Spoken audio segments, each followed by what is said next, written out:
What's up YouTube? Today I'm going to give you my review and my thoughts on the T-Mobile home internet service. I've been using this service for about a week and I'm in the North Jersey, New York City area, so if you're in my same area, you should be getting the same speeds. Of course, it all depends on where you are, and this is a great service, especially for those of you that don't have any other options. If you live in a rural part of the country and you just don't have any options for internet, this could be a great service for you. But if it is available in your area and you're just tired of your cable provider, or you're getting overcharged, or whatever the case is, this could be a great option for you. But let's just go ahead. I'm going to set it up. I'm going to show you the setup process, show you some speed tests, and I'm just going to give you my thoughts on the T-Mobile home internet service.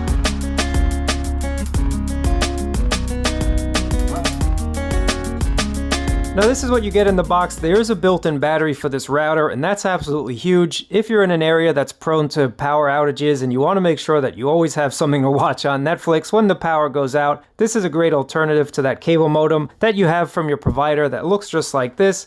And for a size comparison, just to give you guys an idea of the size comparison, this also broadcasts at 2.4 and 5 gigahertz, so you have two separate SSIDs you can set up for your home internet. But if you are prone to outages, the built-in battery is excellent. And let me tell you, this battery actually did a really good job. I unplugged it the other day just to do kind of a little test, and I did get 3.5 hours of usage. Before, this was at about the 20% mark, but 3.5 hours on this battery is something that I actually commend T-Mobile for. And this is basically it. The setup process couldn't be any simpler. It comes all set up and ready to go. You just go ahead, turn it on, and it's going to configure everything by itself, except of course your SSIDs, which you can change. But taking a look at the back of the router itself, you have two LAN ports right over here.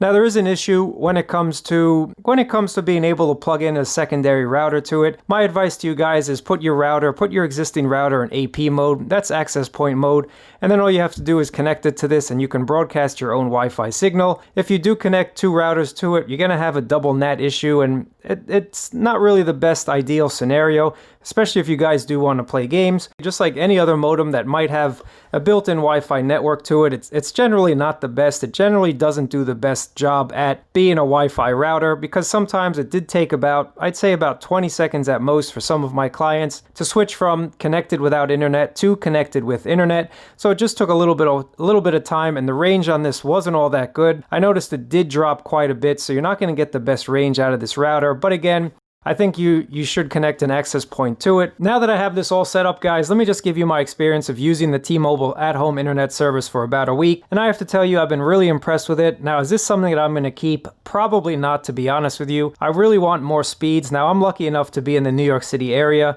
so our cable companies don't limit our data. They don't have any data caps, and they're generally pretty decent with their pricing. To give you an example, I am paying $50 a month for 200 down and 30 up. That's just to give you an example. And with the T-Mobile service, it's $50 all in, and I'm getting about 60 to 70 on average. My highest was 97 megabits down, and my lowest was about 40. So for the same price, I'm getting higher speeds from my cable company, but I do have relatives that pay $70 a month and are only getting 10 megabits down and 1 megabit up. So when this becomes available in areas like that, if that's where you live, I think this is a great alternative.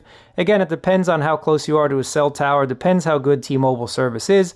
But in New York City, I kind of thought I'd get faster speeds. Now, my general thought when I signed up for this service, I said if I get at least 150 down constant, I would ditch my cable company and keep this, because the upload speeds are ridiculous.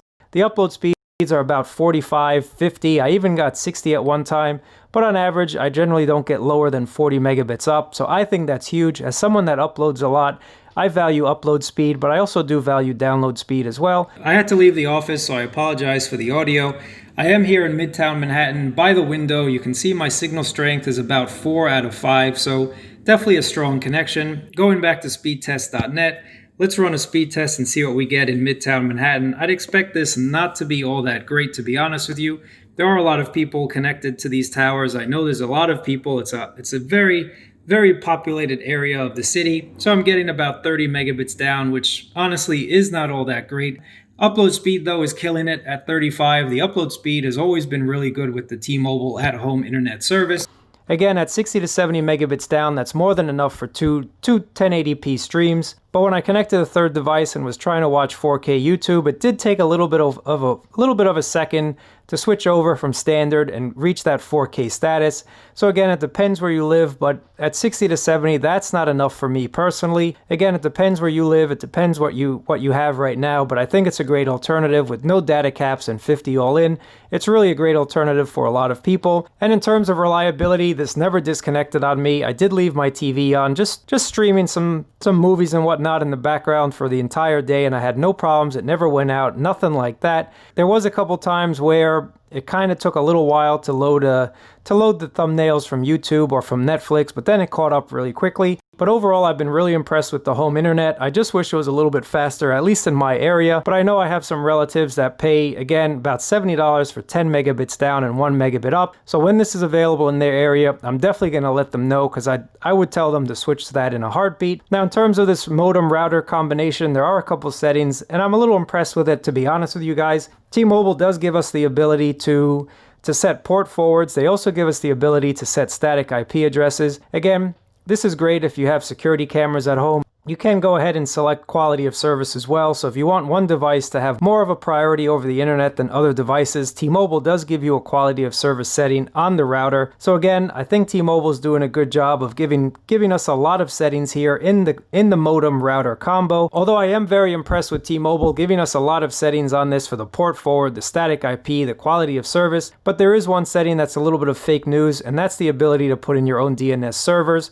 I've tried using Google's, I've tried using Cloudflare's, I've tried using AdGuard, but every time I enter it in, it works fine for about the first 10 minutes or so, but then it gets erased and reverts back to T-Mobile's own DNS. So again, I don't know if this is a problem with my firmware, my particular unit. Let me know down in the comments below if you're able to change your DNS server and if it sticks, because for me, I just wasn't able to do that. There's a few more options in the router, but it's just basic router stuff. So you can change your SSID for your two wireless networks here, change the password. That's all basic information. It is a router after all. You can see what devices are connected via LAN or via wireless. There's also an option to send and receive SMS messages. So if you wanted to use this as another messaging platform, you can do that.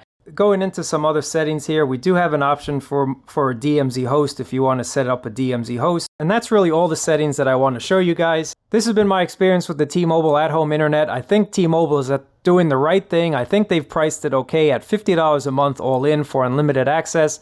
This is a great option for a lot of people. But here in New York City, our cable companies are pretty competitive.